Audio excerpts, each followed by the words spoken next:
शिव गुरु पुरस्कार के लिए जब से राम मंदिर का नवनिर्माण शुरू हुआ था उस समय से मैं कुछ सोच रही थी कि मैं भी कुछ राम मंदिर की राह में कर पाऊँ।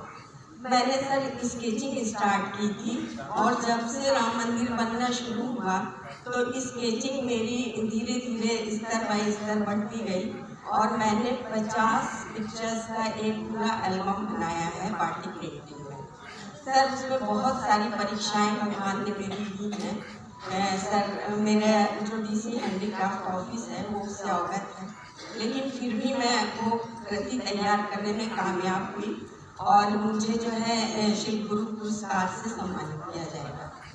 सर मेरा जो अनुभव रहा है अपनी जर्नी में, उस अनुभव के आधार पर मैं आपसे कहना चाहती हूँ कि जो ये ट्रेनिंग चलती है, हमारा जो क्राफ्ट होता है उसकी टेक्निक बहुत ही डिफ़िकल्ट होती है।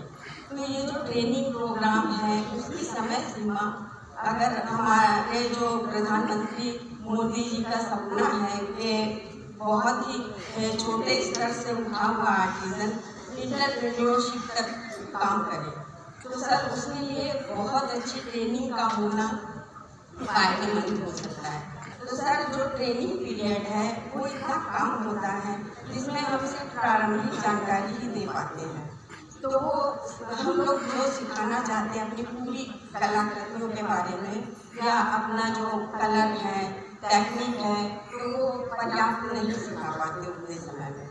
सर आपसे एक अनुरोध करना चाहूँगी कि ट्रेनिंग प्रोग्राम की जगह आप अगर इसको एक संस्थान के रूप में या एक इंस्टीट्यूट के रूप में काम करें, जिसमें एक diploma course, certificate course, degree course और उसमें शिक्षा का कोई बंधन ना हो। उसमें जो हमारे शिल्पी परिवार हैं वो अपने बच्चों को जो पूरी शिक्षा नहीं दे पाते हैं वो भी उसमें एडमिशन करा के और डिग्री कोर्स तक की शिल्पी शिक्षा दे सके। तो सर अगर आप इस पे कुछ थोड़ा सा गौर करेंगे तो मुझे लगेगा कि हाँ शिल्पकारों के लिए ज़मीनी स्तर से ऊपर जाने का, या जो बच्चे हमारे एजुकेशन की तरफ भाग रहे हैं तो उनको एक अगर डिग्री कोर्स दिखाई देगा तो मतलब इसमें उनका इंटरेस्ट बढ़ेगा और वो शिल्प की तरफ जाके पूरी तरह कला में अपने को समर्पित कर पाएंगे।